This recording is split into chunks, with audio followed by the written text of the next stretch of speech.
Des menaces les plus sérieuses, là, évidemment, c'est le gros trio qui est là, Vermette, Massé, sur la patinoire du côté de Chicoutimi. Mais est-ce que ce sera l'échappée? Il s'avance, il est complètement seul. Le tir est attrapé, effleuré le poteau de Félix. Qui se promène le long de la clôture. Séguin va envoyer à Chouinard. Le tir de Chouinard, ça a dévié. C'est pas assez près de se retrouver derrière la vallée, ce tir de Chouinard. Là, c'est Marshall Lessard. Un bel arrêt. Là, c'est la vallée qui doit se signaler. Derrière, il y a une autre passe vers Plourde. Il n'y aura pas de dégagement refusé là-dessus. Au moment où on tente... Oh, revirement! Le tir et le but!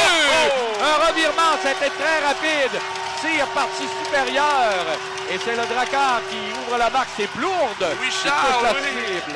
Le jeune de 17 ans. Écoute, il a un bon lancer, Plourde. Très bon lancer et l'importance de créer des opportunités. On a mis beaucoup de pression sur les défenseurs qui ont commis de mes vues. Et Louis-Charles Plourde, là, qui a récupéré et l'a amené dans un tir dans la lucarne, en haut à droite. Donc, 1-0 Drakkar, Éric. Ça fait du bien avant la fin de la première période. Alors, Louis-Charles Plourde, le numéro 42, qui marque alors qu'il ne restait qu'une minute 7. Et qui obtient une passe là-dessus? Un septième, Mathias Melowski. On va l'annoncer dans quelques instants pendant que le Drakkar est profondément dans son territoire. Melowski s'avance du côté droit. Le tir et bel arrêt sur ce tir de Dumont. Un retour et un autre arrêt. On a décoché un tir qui a frappé la jambière de Ciarlo.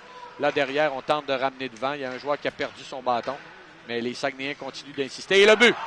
Un tir de la ligne bleue. On continuait d'insister. On a gardé la rondelle.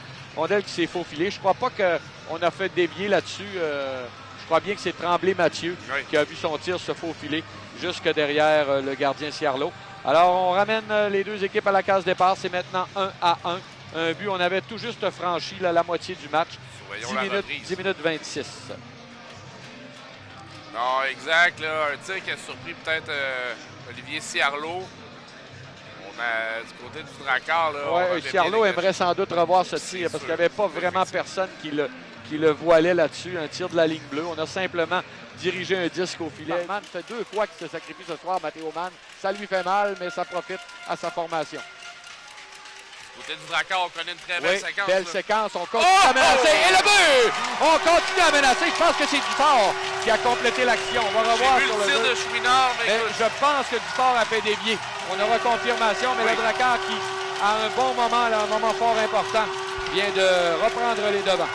Écoute, Éric, on parle des derniers instants. On a réussi à embouteiller les Saguenayens dans notre zone. On a créé des 3 contre 2, des 2 contre 1. Et le tir, écoute, on revoit la séquence, on peut analyser.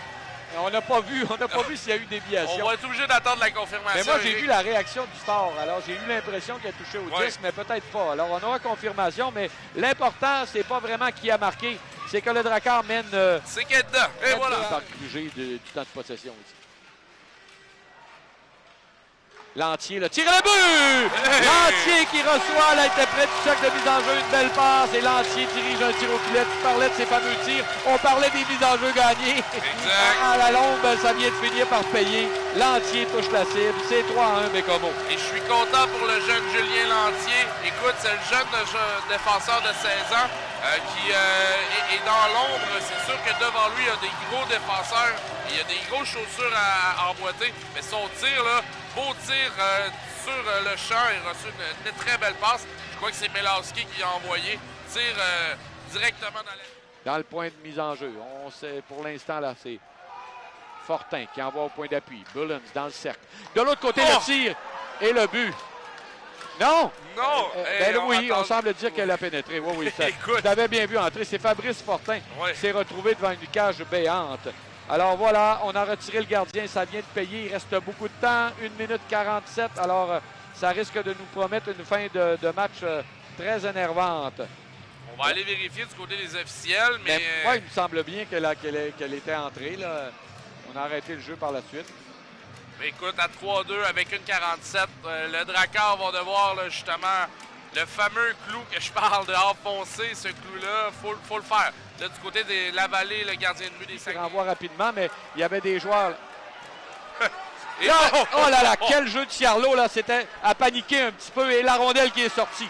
Là, il n'y a plus de gardien, on lance, et le but! Voilà, on va arrêter d'être sur les nerfs, et c'est Félix Gagnon qui va compléter dans une cage déserte. Il le mérite grandement, le numéro 22. Alors, Bécomo vient de confirmer sa victoire à l'arraché. Alors qu'il restait 10 secondes,9. Donc, c'est un but qui surviendra à 19,51. 19,51, oui. Quand on parle des héros obscurs, là, Félix Gagnon, c'en est un, lui. Et justement, gagne les mises au jeu importantes et est un bon attaquant avec un style défensif. Et ce genre de but-là, ben, il le mérite en fin de match comme ça. Là. Et du côté de Gagnon, il s'agirait de son...